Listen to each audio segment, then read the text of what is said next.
সফল হওয়ার সবচেয়ে বড় মাধ্যম হচ্ছে সবর, লেগে থাকা, ধৈর্য ধারণের সাথে লেগে থাকা। যা কিছু হোক না কেন সবরই আপনাকে বিজয়ী করবে। পৃথিবীতে বিজয়ী হওয়ার সবচেয়ে বড় মাধ্যম হচ্ছে সবর, যার জ্বলন্ত উদাহরণ নাম নিতে চাই না।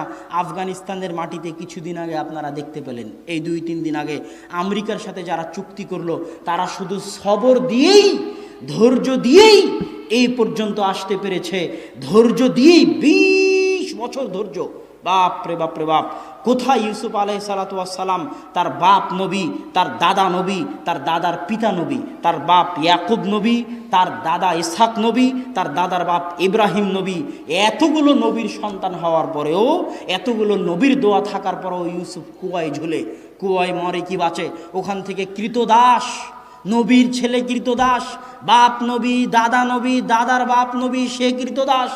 কৃতদাস হয়ে মানুষের বাড়িতে কাজ করে, অথচ তার বাপ নবী, তার দাদা নবী, তার দাদার বাপ নবী ইব্রাহিম নবী, ইসহাক নবী, ইয়াকুব নবী, তাদের ছেলে ইউসুফ মানুষের বাড়িতে কৃতদাস হয়ে কাজ করে। আর বাপ কাঁদতে থাকে, কোথায় আমার ছেলে? বাপ কাঁদতে থাকে, কোথায় আমার ছেলে, কোথায় আমার ছেলে? দুইজনই নবী। তারপরে